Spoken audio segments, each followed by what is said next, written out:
cả nó vô có nó vô có mua đồ sống để bé đồ xài cái tôi với khỏi ít mỏ của cái trong xe đồ các tôi nó tia đẹp nhất tôi nó bé có hở nên cho chị cái nó ai nhớ xong tia cho bé nhớ tổng lần đầu mũi xỉa sẽ mỏ tia tia mình đi đây chừng là tổng hay đấy chị just happy birthday, Dad. God bless you.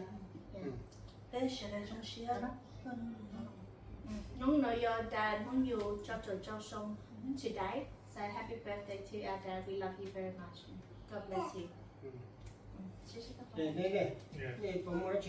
Yeah, happy birthday, Dad, and we're very happy to all be here together and to celebrate your birthday.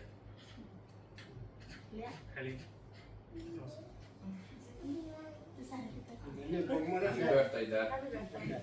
bé chỉ biết chị có tia bé chờ với nó mỏ nó đó nhà nhà tôi nó của cái trong xe đó có đúng như thế cái sắc nghe sắc sáng cả Happy birthday, Dad. We love you. giờ tiền này cho mình ở đây hay này phần sửa ta thì khi nàoจะได้จะยิ่งให้หมู่ให้รอจะรู้ว่าจะสิจะได้จะให้ตาเลยต่อให้เทียน้องนอเนอะน้องนอเนี่ยยังน้องเจ๋งม่วงกี่จอบไปจากวันนึง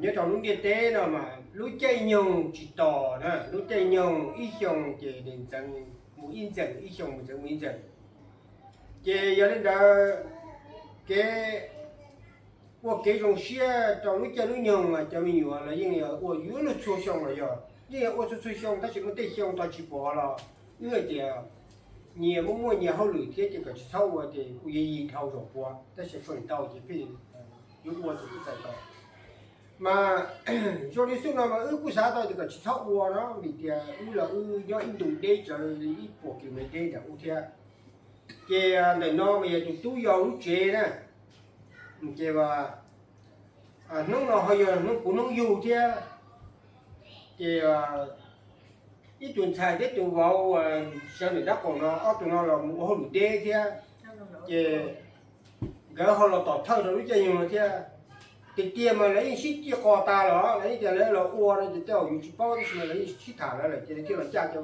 cái nó tiền này cho mình chung nhiều này ba tàu giống mỏ là cho nịt xí nó theo lò đi nó nịt xí trong xe cơ đó trong xe cơ ta chỉ dùng này mà chỉ hai đồ này lúc chơi lúc dùng chỉ tỏ đó cái vấn này nhớ lúc kia tí là chỉ muốn kiểu sự phì đó chỉ giờ lên đó bên nó nhung mà muốn đi chập rồi đây là sai thì chỉ chụp bỏ thì nó lúc chỉ lúc một chân là giờ đây nó mà nè qua nó mà chỉ hai thằng trâu rồi nó đi cho mình chung nhiều do trong này thì quân hừng qua thiên môn nó quân hừng qua thiên môn nè quân hừng qua thiên môn nhẹ nè để thiết chỉ lâu đi nó là để thiết chỉ trời nhẹ chờ lúc nâng cho xìa chờ cho cái dòng để thiết chỉ chụp khử một nó để thiết chỉ thì khử thiết chỉ nó thì để biết chỉ khử là ta chỉ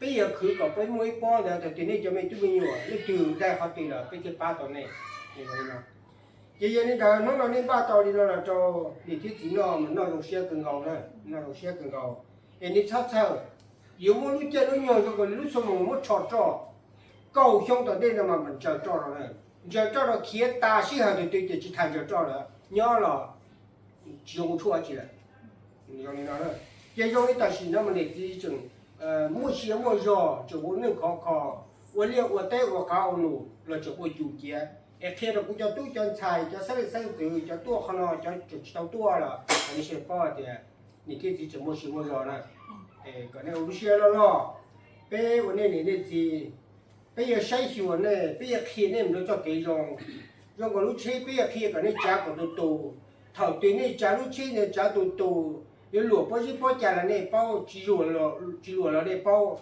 thầu đã bây giờ xe này thì mình đi tiền nó cũng nhiều bây mù là này nhớ tàu này chỉ do nên là mà trong xe này cái mình nói này nên ba ít rồi là trong này chỉ nó nhiệt chỉ chế phá bùa đó nên nó lời ở tận đây chỉ trông chỉ cầu nên nó chỉ trái học chính trái rồi tới rồi cho là thật tuyệt xa thì sáng hôm nay mua hàng thì toàn do cái thứ khi toàn nhiều toàn do cái tiếng ba tàu thì đi rộng nó sẽ thì hai đứa đi sẽ là dùng xe thì cái dùng thì chỉ lúc này dùng thì chỉ cho hư chỉ cho công cho mong lo lũ dùng đó này số lượng số tù thì còn này mua nó mua hậu mua cho cái dùng còn đây tên tu tiên sai còn chui sử này còn lũ này thì gì thì hôm nay lâu rồi nó tao này bao giờ nó cho phải nhìn định cho lũ cho này còn nên nó còn nên bị lòi nên xây của làm cho khó cờ nhưng nó này trong xuyên đầu đây mà xuyên đầu ba lòi thì cái nó đây. Happy birthday, Dad. Happy birthday.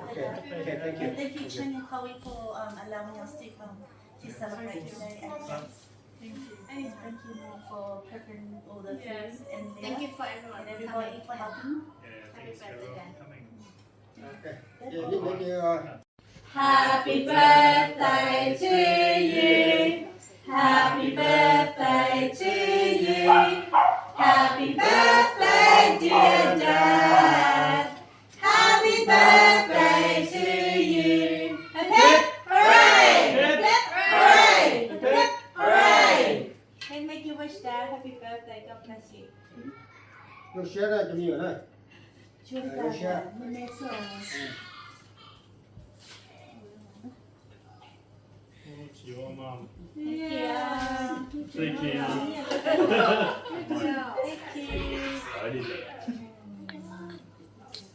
Say thank you so much. Thanks, Mum, Dad. Cái hộp birthday cho cái chuyện muốn cho cái bây giờ đây. Hello, mom. Hello.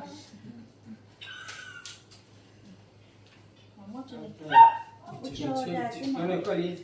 thì bên mua này là chú. Ủa cha tao mà mình đây nè, chuyện muốn như chụp bé nó lấy cái nông yêu đại cái chuyện muốn như chụp bé thì chuyện mình cái ở châu phát triển phòng công cái thêm mà happy birthday cho Thì mua đồ này thì cho nó giờ công giờ mong rồi. Thì mỗi ý thì nó một khử tộc phá sữa. Khử tộc phá tao ít po còn cho là chủ số ít thử. Udah kecil ada. Nah, di sana ya ni ti chỉ lu ni lu ku lu chỉ xe lu nang mu đó này. Thì cho ni nó cho mình nó chia nó cho mình chia thì ni nó dùng đi không ni lo tao lo cho này nhá thì nó mới qua rồi mà. Cái bột này. happy birthday dad. Thì Nó là thì nó nói chỉ trao xong rồi nè. Trao xong tất nhiên mà một cái to chỉ tao điện trao cái hạt tao điện trao chỉ mua xíu mua rồi một cái chỉ sắp cái sẽ số rồi nè. Yay! Happy birthday dad! Birthday dad! What's that, sorry? She'll just eat it later. She's not eating.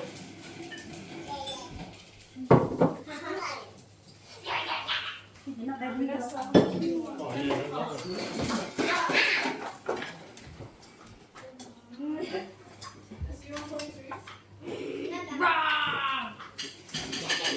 Yes, take to mom and dad. This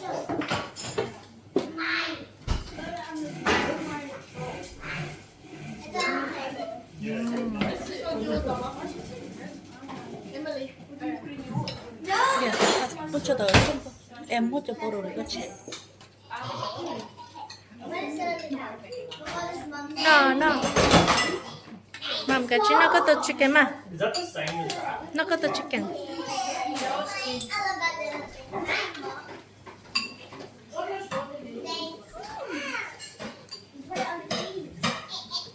Phải là cái anh hút thật gì?